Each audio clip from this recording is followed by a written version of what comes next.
Olá, sejam muito bem-vindos ao Mental Ship. Hoje, a gente começa uma jornada por uma das obras mais influentes, mais importantes da história, O Declínio e Queda do Império Romano, de Edward Gibbon. E a nossa análise já começa no paradoxo do auge de Roma, aquele momento em que o Império parecia totalmente invencível, mas, secretamente, já estava plantando as sementes da sua própria ruína. Vamos começar com uma pergunta para a gente pensar junto.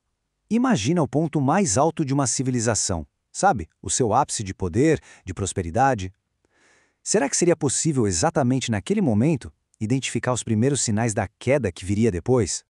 Bem, entre os anos 98 e 180 d.C., o Império Romano viveu exatamente isso, o que ficou conhecido como a sua Era de Ouro. Foi sob o governo de Nerva, Trajano, Adriano, Antonino Pio e Marco Aurélio, os chamados Cinco Bons Imperadores, que Roma alcançou um equilíbrio político, econômico e militar que, olha, não tinha precedentes na história. O historiador Edward Gibbon, ele foi ainda mais longe. Ele não só descreveu essa época como boa, não. Ele a chamou de a mais feliz e próspera de toda a história humana. Pensa só, essa era a percepção de perfeição. Uma civilização que parecia ter resolvido de vez todos os seus problemas. E é aqui que mora o grande paradoxo.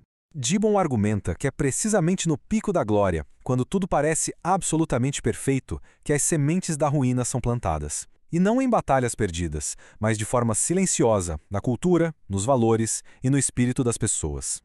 Para a gente entender a profundidade dessa ideia, primeiro a gente precisa visualizar a escala, a magnificência do Império Romano. Então, vamos mergulhar na grandeza de Roma no seu auge. Mais de 70 milhões de pessoas. Olha, para a antiguidade esse número é simplesmente colossal. Uma fatia enorme da humanidade vivia sobre uma única bandeira, uma única lei. O império se estendia por 3 continentes, unindo dezenas de culturas, climas e povos diferentes. De norte a sul, de leste a oeste, tudo era Roma. Uma única autoridade governava o mundo que eles conheciam. E essa estabilidade toda era garantida pela famosa Pax Romana. Mas a paz romana era muito mais do que só a ausência de guerra. Era um sistema ativo, funcionando, com estradas seguras, um comércio pulsante, cidades que eram verdadeiros centros de cultura e legiões protegendo as fronteiras. Tudo isso criou um ambiente onde a civilização podia, de fato, prosperar. Mas o que sustentava essa paz, afinal? Bom, por trás de toda essa grandeza existia uma máquina política e legal que parecia ter alcançado a harmonia perfeita. O sistema romano parecia ter encontrado um equilíbrio perfeito, sabe? Lá no topo, o poder absoluto do imperador, mas um poder temperado pela sabedoria. Ao lado, o Senado, como um guardião simbólico das tradições da República. E como alicerce de tudo, as leis garantiam a justiça, enquanto o exército assegurava a ordem. Era a harmonia ideal entre poder e tradição.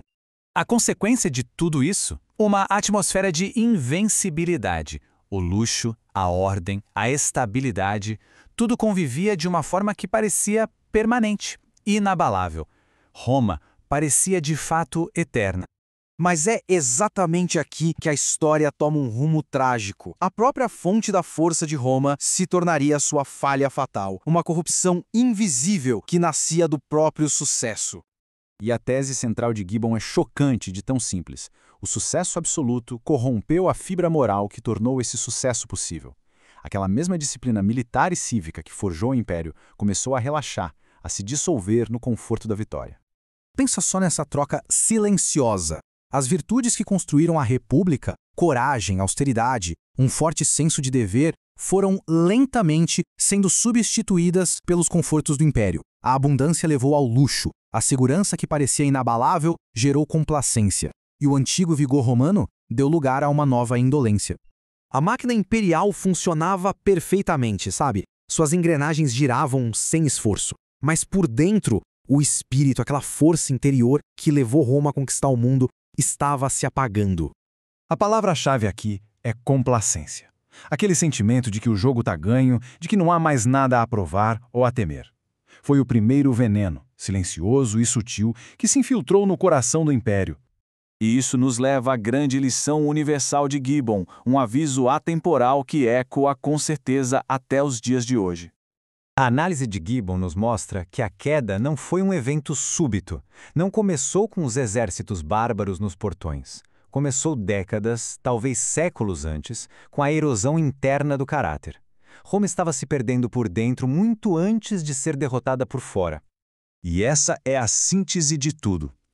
A ilusão da perfeição, a crença na própria eternidade, é o estado mais perigoso para qualquer civilização, organização ou indivíduo.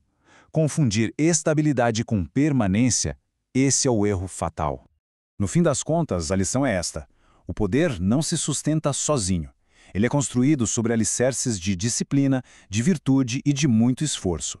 E quando esses alicerces são esquecidos, a estrutura, por mais grandiosa que seja, está condenada a ruir. E fica a pergunta para a nossa reflexão. Olhando para o nosso mundo hoje, para as nossas sociedades e instituições, será que é possível identificar essa mesma complacência, esse mesmo esquecimento das virtudes que construíram o que a gente tem hoje? Se quiser se aprofundar nesse assunto, o link para o livro de Gibbon está aqui na descrição, e a sua compra apoia o nosso canal. Participe da conversa nos comentários e compartilhe este conteúdo. Muito obrigado por nos acompanhar. Inscreva-se para a gente continuar essa jornada pela história. Até a próxima!